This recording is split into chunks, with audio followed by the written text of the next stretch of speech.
क्या आप सोच सकते हैं कि किसी महिला को सिर्फ इसलिए जिंदा जला दिया जाए क्योंकि उसका पति मर गया है? आज ये सुनकर बहुत डरावना लगता है, लेकिन भारत में एक समय ऐसा भी था जब इसे ही पवित्र कर्तव्य माना जाता था। इसे ही कहते थे सती प्रथा। और आज हम बात करने जा रहे हैं सती प्रथा के ऊपर कि इसकी शुरुआत कब हुई और इसका अंत कैसे हुआ।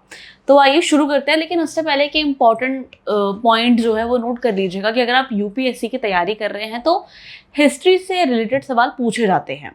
इसीलिए प्रभात एग्जाम आपको हिस्ट्री भी पढ़ाता है और बताता है, करंट अफेयर्स के बारे में भी बताता है, और बहुत सारे ऐसे टॉपिक्स भी होते हैं जो आपको पूरा डिटेल में पढ़ाया जाता है, ताकि अगर आप यूपीएससी की तैयारी कर रहे हैं तो आप उस टॉपिक को आराम से कवर कर सके। तो ये टॉपिक भी इसीलिए कवर कराया जा रहा है। आइए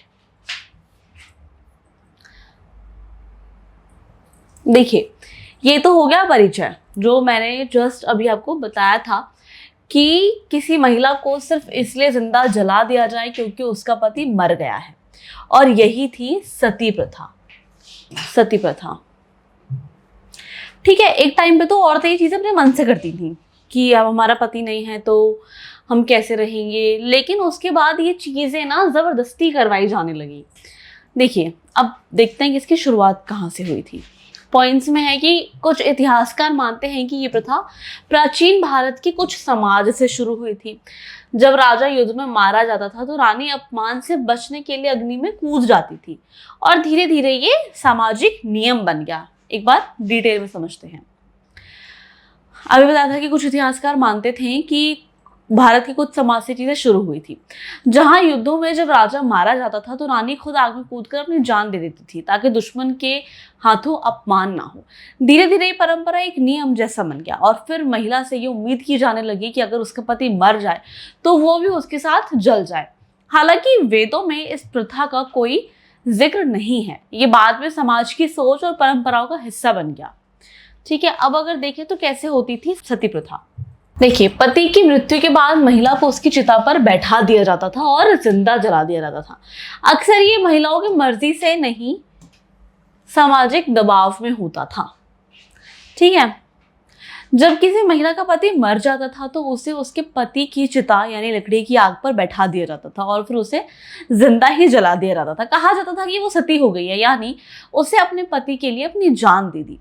पर ये सच था कि अक्सर ये महिला, मतलब जब महिलाएं ये चीज करती थी तो वो कभी भी अपने मन से नहीं करती थी, उन पर दबाव बना दिया जाता था। ठीक है, अब देखते हैं कि फिर इसका विरोध कैसे शुरू हुआ और ये खत्म कैसे हुई। देखिए, सती प्रथा का विरोध। राजा राम मोहन रॉय ने सती प्रथा के खिलाफ आवाज उठाई। राजा राम मोहन रॉय एक फ्रीडम फाइटर थे।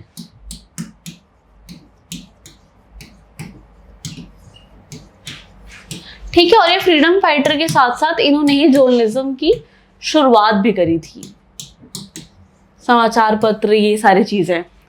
उन्होंने इसे बंद करवाने के लिए अंग्रेज सरकार से कानून बनाने की मांग की थी। राजा राम मोहन रॉय ने कहा कि औरत कोई चीज नहीं है कि पति के मरते ही उसकी जिंदगी भी खत्म हो जाए। उन्होंने इस अमानवीय प्रथा के खिलाफ अंग्रेज सरकार से कानून बनाने की मांग की।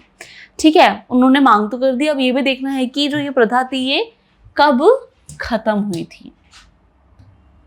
देखिए, 1829 में लॉर्ड विलियम बेंटिक ने सती प्रथा निषेध कानून लागू किया।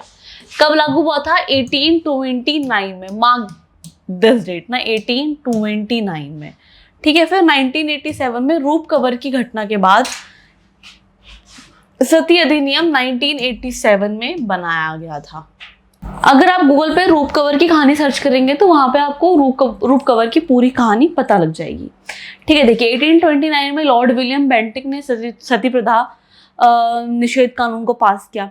इसके बाद भारत में सती करना गैर कानूनी और अपराध बन गया। पर अफसोस ये था कि ये प्रथा पूरी तरह खत्म हुई ही नहीं थी।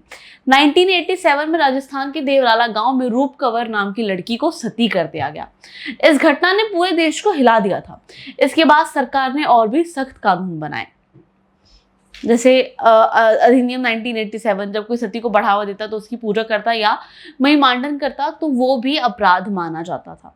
आज के भारत में सती प्रथा कानून अपराध है, पर यह हमें याद दिलाती है कि किस तरह समाज ने कभी औरतों को अपने फैसले तक लेने का हक ही नहीं दिया था।